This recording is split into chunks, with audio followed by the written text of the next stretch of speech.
ওয়া তুকাল্লিমুনা আইদিহিম হাত্তা ইযা মা জাউহা শাহিদা আলাইহিম সামউহুম ওয়া আবসারুহুম ওয়া জুলুদুহুম বিমা কানু ইয়ামালুন। আল্লাহ রাব্বুল আলামিন জানিয়ে দেন কাল কিয়ামতের ময়দানে এই হাত এই পাগুলো সাক্ষী দেবে, চোখগুলো সাক্ষী দেবে, কানগুলো সাক্ষী দিবে। আল্লাহ রাব্বুল আলামিন তো বলতে থাকবে, ওগো আল্লাহ, এই হাত দ্বারা জিনা করেছি, এই হাত দ্বারা খারাপ কাজ করেছি, যার কারণে এই হাত দ্বারা এই জিনা করার কারণে, খারাপ কাজ করার কারণে আমি এই হাত আজ আমি আপনার দরবারে সাক্ষী দিতেছি।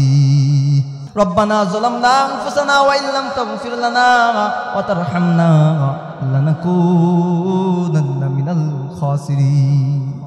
বেশি বেশি এই দোয়া করতে হবে। ওই যে মালাকুল মউত 38 দিনের মাথায় চলে আসে, আর মাত্র 38 দিন সময় বাকি আছে, আর মাত্র 37 দিন সময় বাকি আছে।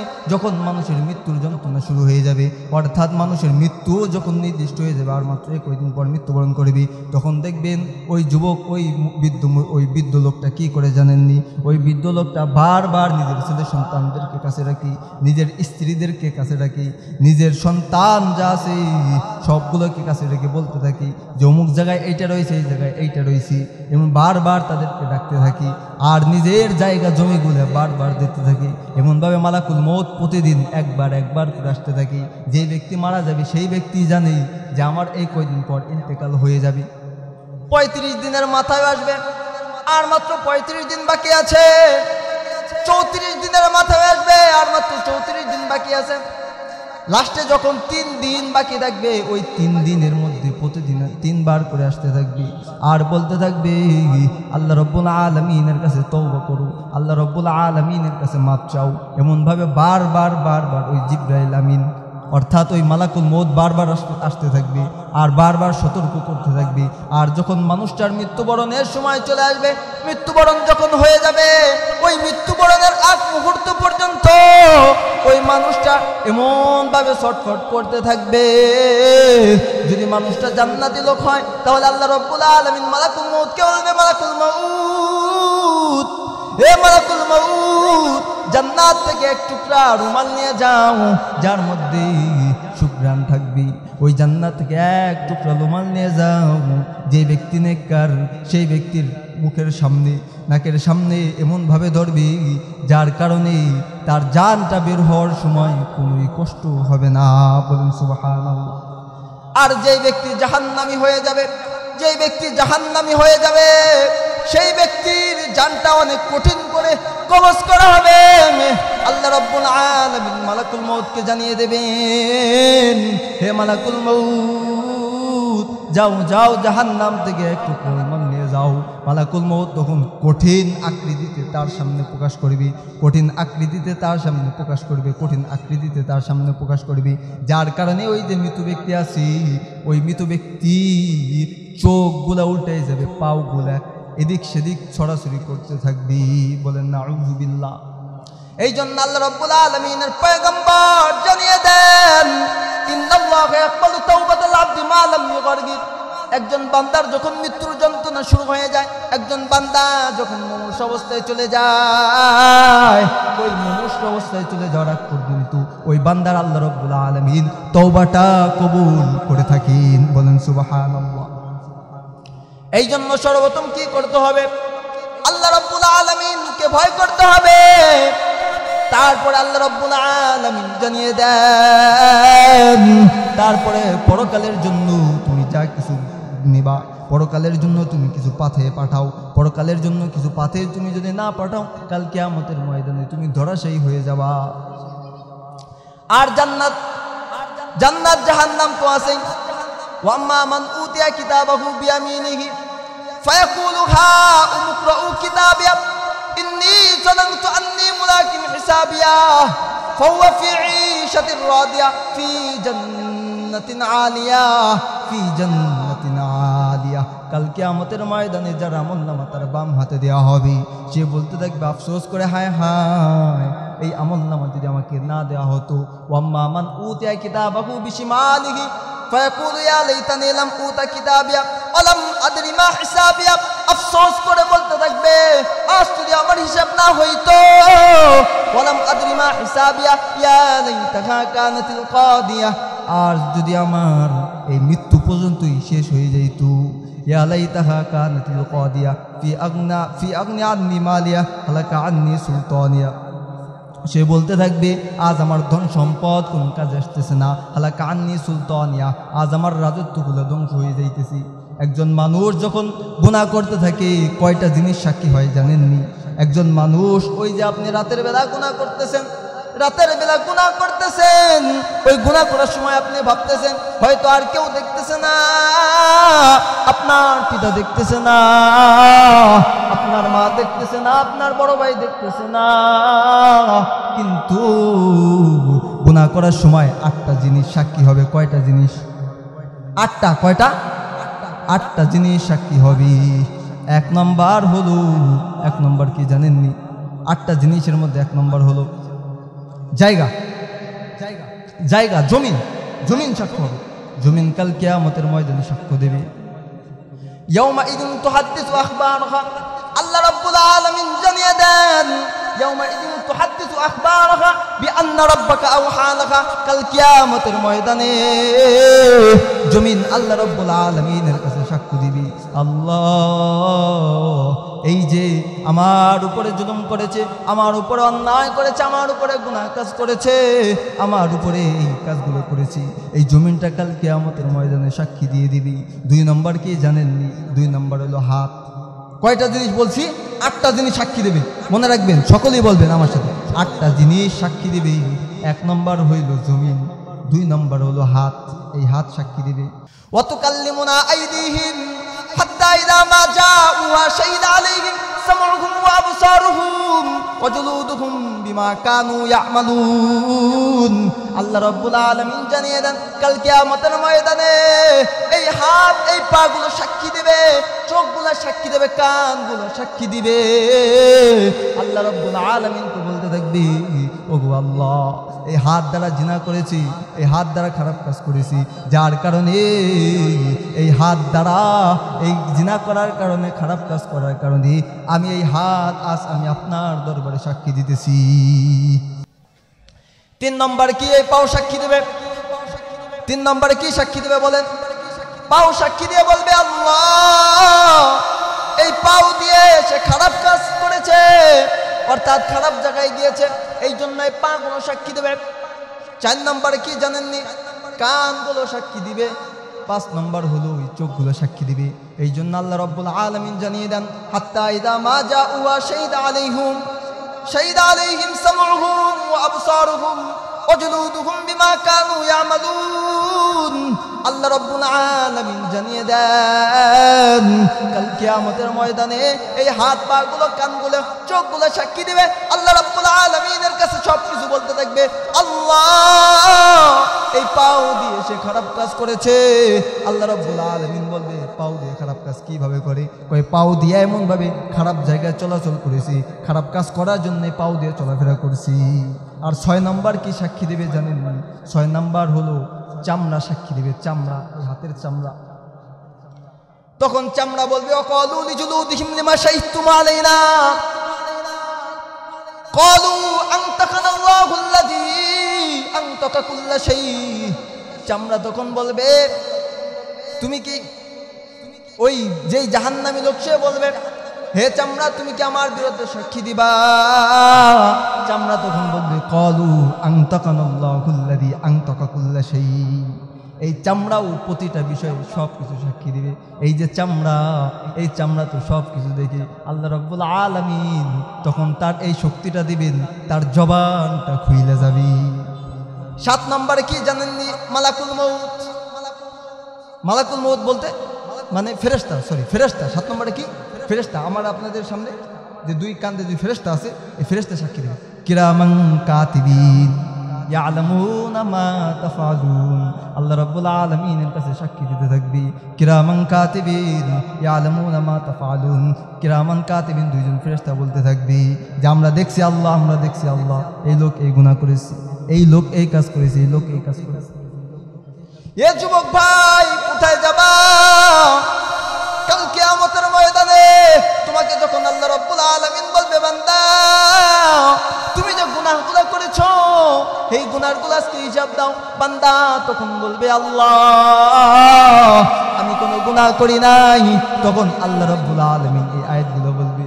আল্লাহ রাব্বুল আলামিন এই যে জমিনগুলো আয়াতগুলো বলতে থাকবে, হাতগুলো বলতে থাকবে, ইয়াউমাইযিন তুহাদ্দিসু আখবারহা, জমিন বললে দেবে বিআন্না রাব্বাকা আওহা লাহা। তারপরে এই হাত, এই চোখ, এই কান বলবে, হাত্তা ইযা মা জাউহা শাহিদা আলাইহিম সামউহুম ওয়া আবসারুহুম ওয়া জুলুদুহুম বিমা কানু ইয়ামালুন। এইগুলোও সাক্ষী দিতে থাকবে। আর তারপরে এই চামড়াটা যখন সাক্ষী দেবে, ওয়াকালু লিজুলুদিহিম লিমা শাহিদতুম আলাইনা ক্বালু আনতাকুমুল্লাহুল্লাযী আনতাকা কুল্লা শাই। এই চামড়াগুলো সাক্ষী দিবে। কয়টা গেল? 7টা গেছে, মনে আছে নি? 1 নম্বর কি? জমিন। 2 নম্বর হলো হাত। 3 নম্বর পা, 4 নম্বর কান, 5 নম্বর চোখ, 6 নম্বর চামড়া, 7 নম্বর কিরামান কাতিবিন। 8 নম্বর কি জানেননি? 8 নম্বর যখন বলবে, আল্লাহ রাব্বুল আলামিন তার পয়গম্বরকে জানিয়ে দেন, এ পয়গম্বর, কাল কিয়ামতের ময়দানে যখন তার আমলনামাগুলো পেশ করা হবে, তখন ওই ব্যক্তি কি বলবে জানেননি? তার আমলনামা যখন পেশ করা হবে, আর যখন ওই কাল কিয়ামতের ময়দানে ওই আমলনামাগুলো পেশ করা হবে, তারপরে ওই লোকটা ভয় থর থর করে থাকতে থাকবে আর বলতে থাকবে, মালি হাযাল কিতাব, মালি হাযাল কিতাব লা ইউগাদিরু সগীরাতাও ওয়ালা কাবীরাতান ইল্লা আহসাহা।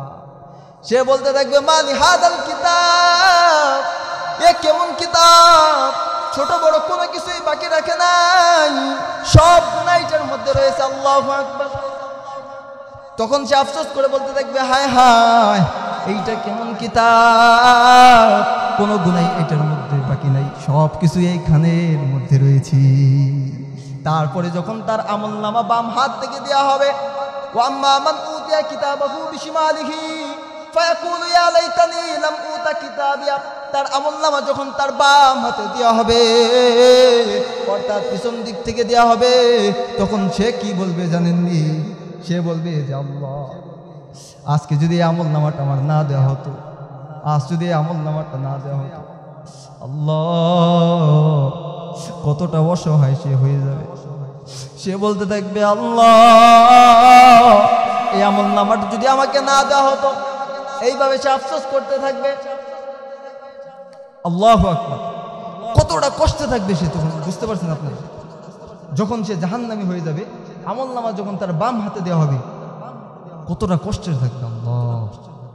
আল্লাহ রাব্বুল আলামিন স্পষ্টভাবে জানিয়ে দেন, ওয়ালাম আদরি মা হিসাবিয়া। সে আফসোস করে বলতে থাকবে, আজ যদি আমার হিসাবটা না নেওয়া হতো, ইয়া লাইতাহা কানাতিল কাদিয়া, আমি যে মৃত্যুবরণ করেছিলাম ওইখানেই যদি শেষ হয়ে যাইতো। এই আয়াত দ্বারা অনেক নাস্তিকদের প্রশ্নের উত্তর দেওয়া যায়। অনেকেই বলে মৃত্যুর পরে কোনো আযাব নাই, মৃত্যুর পরে পরকালীন বলতে কোনো হিসাবের দিন নাই, মৃত্যুর পরে পরকালীন বলতে কোনো দিন নাই। যারা এই কথা বলে, আল্লাহ রাব্বুল আলামিন জানিয়ে দেন, ইয়া লাইতাহা কানাতিল কাদিয়া। এই আয়াত হলো এটার প্রমাণ, এই আয়াত হলো এটার দলিল। অর্থাৎ কাল কিয়ামতের ময়দানে ওই জাহান্নামী ব্যক্তি বলতে থাকবে, আল্লাহ, মৃত্যুই যদি আমার শেষ হয়ে যাইত। ইয়া লাইতাহা কানাতিল কাদিয়া মা আগনা আন্নি মালিয়া হালাকা আন্নি সুলতানিয়া মা আগনা আন্নি মালিয়া। তখন সে আফসোস করে বলতে থাকবে, আয় হায়, দুনিয়ার মধ্যে কত জমিন ছিল, কত ধন সম্পদ ছিল আমার, এই ধন সম্পদ আজ কাজে আসতেছে না। এইভাবে সে আফসোস করে বলতে থাকবে, মা আগনা আন্নি মালিয়া, হায় হায়, আজ আমার কোনো জমিন কাজে আসতেছে না, আজ আমার কোনো ধন সম্পদ কাজে কাজে আসতেছে না। হালাকা আন্নি সুলতানিয়া, যার রাজত্ব ছিল দুনিয়ার মধ্যে, যে ব্যক্তি চেয়ারম্যান ছিল, মেম্বার ছিল, যে ব্যক্তি একটি রাষ্ট্র পরিচালনা করেছে, সে তখন আফসোস করে বলতে থাকবে হালাকা আন্নি সুলতানিয়া, আজ আমার এই রাজত্বগুলো নাই, আজ আমার রাজত্বগুলো ধ্বংস হয়ে গেছে। খুযুহু ফাগুল্লু, আল্লাহ রাব্বুল আলামিন জানিয়ে দেন, খুযুহু ফাগুল্লু, আল্লাহ রাব্বুল আলামিন ফেরেশতাদেরকে বলবেন, ও ফেরেশতারা, খুযুহু ফাগুল্লু সুম্মাল জাহিম সাল্লু, ধর ধর ওই জাহান্নামী ব্যক্তিকে ধর, খুযুহু ফাগুল্লু সুম্মাল জাহিম সাল্লু, তারপরে ওকে জাহান্নামে নিয়ে যা, সুম্মাল জাহিম সাল্লু, জাহান্নামের মধ্যে নিক্ষেপ কর, সুম্মা ফিল সিলসিলাতিন যারউহা ৭০ যিরাআন ফাসলুকুহু, তারপরে ৭০ গজ শিকল দিয়ে তাকে বান্ধা হবে। হযরত আব্দুল্লাহ ইবনে আব্বাস রাদিয়াল্লাহু তাআলা আনহু থেকে একটি রিওয়ায়াত আছে, রিওয়ায়াতটা কি জানেননি? যখন ওই যে ৭০ গজ কিভাবে বাঁধবে, ৭০ গজ দ্বারা কিভাবে পেঁচাবি, ওই ৭০ গজ শিকল দিয়ে কিভাবে পেঁচাবি, নাকের মধ্য দিয়ে শিকলটা ঢুকাবি, পিছনের রাস্তা দিয়ে বের হয়ে যাবে। ওই যে ৭০ গজ শিকল এইভাবে ধরবে। আল্লাহু আকবার। এই জন্য আল্লাহ রাব্বুল আলামিনের কাছে দোয়া করতে হবে আর তাকে অবলম্বন করতে হবে। পরবর্তীতে আমি আপনি কি পাঠাবো সেই দিকেও লক্ষ্য করতে হবে, যার কারণে কাল কিয়ামতের ময়দানে আল্লাহ রাব্বুল আলামিনের সামনে যেন দাঁড়াইতে না হয়। এই জন্য আল্লাহ রাব্বুল আলামিনকে ভালোভাবে ভয় করতে হবে, ভয় করার মতো ভয় করতে হবে। ইয়া আইয়ুহাল্লাযীনা আমানুত্তাকুল্লাহ হাক্কা তুকাতিহি ওয়া লা তামুতুন্না ইল্লা ওয়া আনতুম মুসলিমুন। আল্লাহ রাব্বুল আলামিন বলেন, বান্দা তোমরা আমাকে ভয় করো, ভয় করার মতো ভয় করো। আর অল্প ভয় করলে চলবে না, ভয় করে আবার গুনাহ করলে চলবে না। ভয় করার মতো ভয় করো, গুনাহ করা যাবে না। তারপরে মুসলমান না হয়ে কবরের মধ্যে আইসো না। দুনিয়ার মধ্যে 4 জন মানুষ, দুনিয়ার মধ্যে 2 জন লোক, আর 2 জন লোক যারা আছে, 2 জন ব্যক্তি অর্থাৎ 4 জন লোক যারা মানুষকে স্বার্থ ছাড়া ভালোবাসে। একটা জিনিস খেয়াল করে দেখবেন, ভাই বোনকে ভালোবাসে স্বার্থের জন্য, চাচা ভাতিজাকে ভালোবাসে স্বার্থের জন্য, কিন্তু 4 জন এমন রয়েছে যারা স্বার্থের জন্য ভালোবাসে না। 1 নম্বর কে জানেননি? আল্লাহ। আল্লাহ আল্লাহ কিন্তু স্বার্থের জন্য ভালোবাসে না। তিনি আরো বান্দাকে খুঁজতে থাকে, আয় বান্দা আয় আয়, কার কি সমস্যা আছে আমার কাছে বল, নামাজের মাধ্যমে আমার কাছে চাও, সব কিছুর মাধ্যমে আমার কাছে চাও। আল্লাহ রাব্বুল আলামিন বলেন, তোমরা নামাজ, সালাত এবং ধৈর্যের মাধ্যমে আমার কাছে চাও। এই জন্য আল্লাহ রাব্বুল আলামিন এমন একজন লোক যিনি স্বার্থের জন্য বান্দাকে ভালোবাসে না। তিনি আরো খুঁজতে থাকেন, কার কি সমস্যা আছে আমার কাছে বলো, খুঁজতে থাকেন, কোন বান্দা গুনাহ মাফ করে তবে আমার কাছে বলো। বৃদ্ধ বয়স উপনীত হয়ে গিয়েছে, নির্দিষ্ট সময় চলে গিয়েছে। এই জন্য আল্লাহ রাব্বুল আলামিন অন্য আয়াতের মধ্যে জানিয়ে দেন, কুল ইয়া ইবাদিয়াল্লাযীনা আসরাফু আলা আনফুসিহিম লা তাকনাতু মির রাহমাতিল্লাহ। আল্লাহ রাব্বুল আলামিন জানিয়ে দেন, এ দুনিয়ার মুসলমান, তোমরা নির্দিষ্ট সময় অতিক্রম হয়ে যাওয়ার পরও গুনাহ থেকে এমন গুনাহ করতেছো, জীবনটা শেষ করে দিয়েছো, কিন্তু আল্লাহর রহমত থেকে নৈরাশ হও না। লা তাকনাতু মির রাহমাতিল্লাহ, ইন্নাল্লাহা ইয়াগফিরুয যুনুবা জামিআ। আল্লাহ রাব্বুল আলামিন ইয়াগফিরুয যুনুবা জামিআ, ইন্নাহু হুয়াল গফুরুর রহিম। তিনি গফফার, তিনি গফুর, তিনি রহমান, তিনি রহিম। এই জন্য একটা কথা ভালো করে শুনেন, আল্লাহ রাব্বুল আলামিন এমন একজন যিনি বান্দাকে কোনো স্বার্থ ছাড়া ভালোবাসে না, স্বার্থ ছাড়া ভালোবাসে, কোনো স্বার্থ চায় না বান্দার। আল্লাহ রাব্বুল আলামিন চাই বান্দা যেন আমার কাছে মাফ চায়, তার কাছে না চাইলে সে আরো রাগান্বিত হয়ে যায়। 2 নম্বর কে জানেননি? আমার আপনার পয়গম্বর আরবি সাল্লাল্লাহু আলাইহি ওয়াসাল্লাম, আমার আপনার পয়গম্বর আরবি সাল্লাল্লাহু আলাইহি ওয়াসাল্লাম সারাটা জীবন উম্মতি উম্মতি বলে গিয়েছে, সারাটা জীবন উম্মতের জন্য কেঁদেছে। আল্লাহুম্মা গফিরলি কওমি ফাইন্নাহুম লা ইয়ালামুন। আল্লাহ রাব্বুল আলামিন বারবার বলেছেন, আল্লাহ আমার বান্দাগুলো বুঝে না, আমার বান্দাগুলোকে আপনি মাফ করে দিন। আল্লাহুম্মা গফিরলি কওমি ফাইন্নাহুম লা ইয়ালামুন, বারবার বারবার বলেছেন। এমনকি রাসূলুল্লাহ সাল্লাল্লাহু আলাইহি ওয়াসাল্লাম তায়েফের ময়দানে যখন ইসলামের দাওয়াত দেওয়ার জন্য গিয়েছিলেন, দাওয়াত দিয়ে যাওয়ার সময় ওই যে দাওয়াত দাওয়াত যখন দিয়েছিলেন তখন কাফের মুশরিকরা রাসূলুল্লাহ সাল্লাল্লাহু আলাইহি ওয়াসাল্লামকে বারবার কষ্ট দিতেছিলেন, পাথরগুলো নিক্ষেপ করতেছিলেন। আল্লাহ রাসূল সাল্লাল্লাহু আলাইহি ওয়াসাল্লাম তায়েফের দুই পাহাড়ের পাশে এসে যখন বিশ্রাম নিতেছিলেন, পুরো একটা শরীর রক্তে ভিজা। হুজুর সাল্লাল্লাহু আলাইহি ওয়াসাল্লামের সাথে ছিল তার পালক পুত্র যায়েদ ইবনে হারিসা। এই যায়েদ ইবনে হারিসা পালক পুত্র থাকা সত্ত্বেও আল্লাহ রাসূল সাল্লাল্লাহু আলাইহি ওয়াসাল্লামকে যখন কোনো পাথর নিক্ষেপ করা হতো, ওই যায়েদ ইবনে হারিসা রাদিয়াল্লাহু তাআলা আনহু তিনি ওই দিকে ডাল হয়ে ফিরে যাইতেন, ওই দিকে ডাল হয়ে নিজের শরীরটা আগাই দিতেন। রাসূলুল্লাহ সাল্লাল্লাহু আলাইহি ওয়াসাল্লামকে এমনভাবে তারা মহব্বত করেছেন। তারপরে যখন যায়েদ ইবনে হারিসা পুরো রক্তাক্ত হয়ে গেল, আল্লাহ রাসূল সাল্লাল্লাহু আলাইহি ওয়াসাল্লাম পুরো রক্তাক্ত হয়ে গেল। রক্তাক্ত হয়ে যাওয়ার পর ওই যে পাহাড়ের পাশে এসে বসতে লাগলেন। বসে যখন বিশ্রাম নিতেছিলেন, এমন সময় পাহাড়ের দুইজন ফেরেশতা চলে আসছে। আল্লাহ রাসূল সাল্লাল্লাহু আলাইহি ওয়াসাল্লামকে বলতেছে, এ আল্লাহর পয়গম্বর, এই তায়েফবাসী আপনাকে কষ্ট দিয়েছে, আপনি শুধু একটি বার বলুন, এই দুই পাহাড়ের পাশে যে তায়েফবাসী রয়েছে তাদেরকে আমরা এমন চাপ দিব, এই দুই পাহাড় দ্বারা এমন ভাবে চাপ দিব পুরা তায়েফবাসী ধ্বংস হয়ে যাবে। কিন্তু আল্লাহ রাব্বুল আলামিনের পয়গম্বর তো আল্লাহ রাব্বুল আলামিন বলেন তাকে তো রহমত স্বরূপ পাঠানো হয়েছে, ওয়া মা আরসালনাকা ইল্লা রাহমাতাল লিল আলামিন। আল্লাহ রাব্বুল আলামিন তাকে রহমত স্বরূপ পাঠিয়েছেন। এই জন্য আল্লাহ রাসূল সাল্লাল্লাহু আলাইহি ওয়াসাল্লাম বললেন, আল্লাহুম্মা গফির লি কওমি ফা ইন্নাহুম লা ইয়ালামুন। আল্লাহ রাব্বুল আলামিনের পয়গম্বর জানিয়ে দেন, হে দুই ফেরেশতা, তোমরা এই যে যারা আমাকে কষ্ট দিছি এরা আমার উম্মত, এরা আমার উম্মত। এক সময় এমন হতে পারে কাফের মুশরিক দিক থেকে বিশাল একটি দল আমার ইসলামের দিক হয়ে যেতে পারে।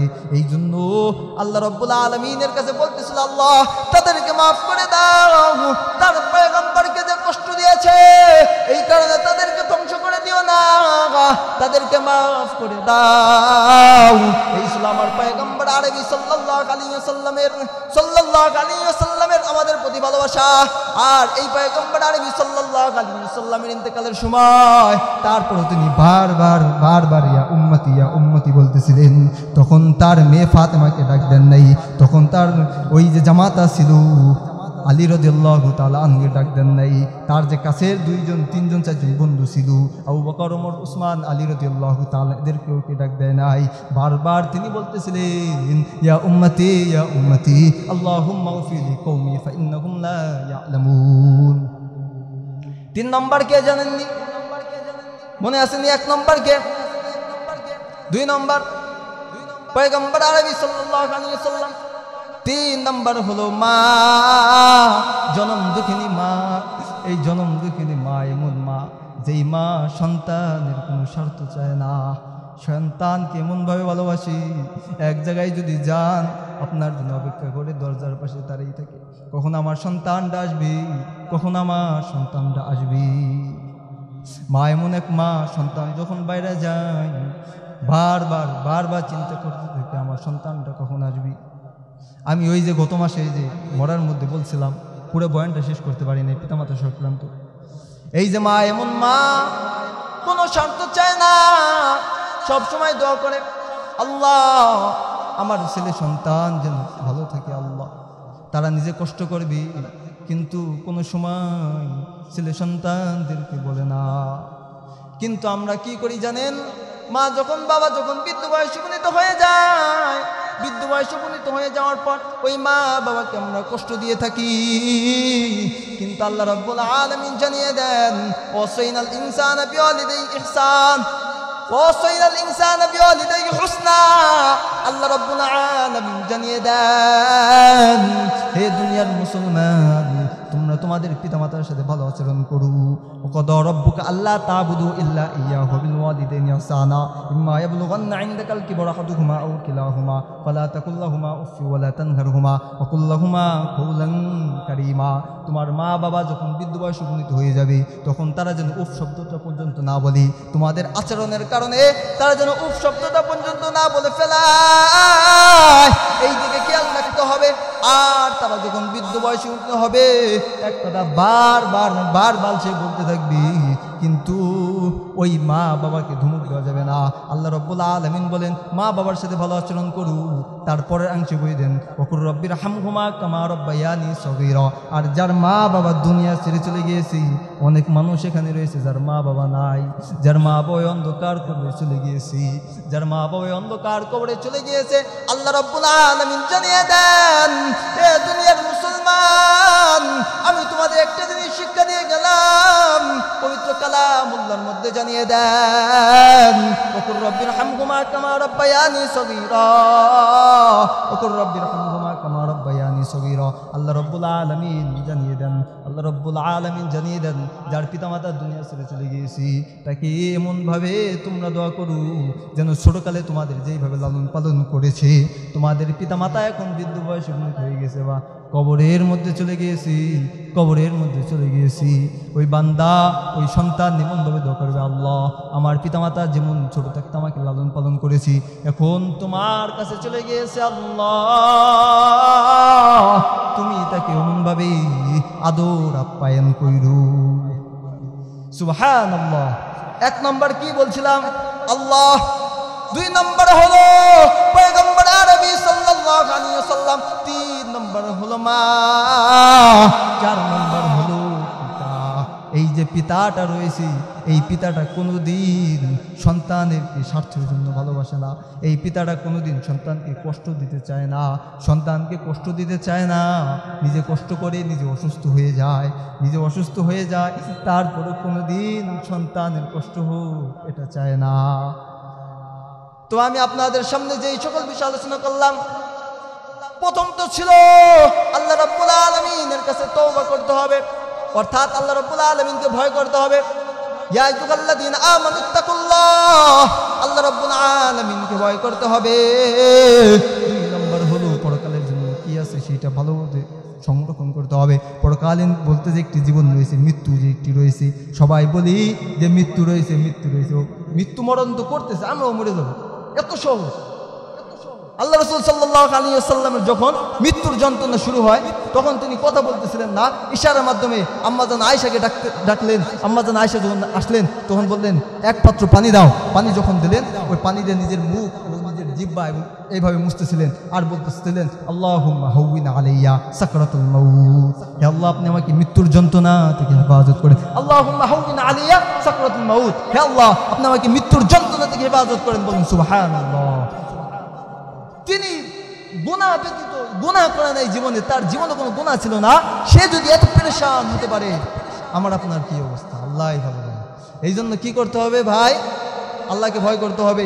মৃত্যুর জন্য পরকালের জন্য যা কিছু আছে পরকালের জন্য পাথে সংরক্ষণ করতে হবে, ভালো ভালো আমল করতে হবে, গুনাহ কাজ করা যাবে না, খারাপ কাজ করা যাবে না। এবং এই যে আল্লাহ রাব্বুল আলামিনের কাছে আমরা না চাইলে তিনি অত্যন্ত কষ্ট পায়, তিনি রাগান্বিত হয়।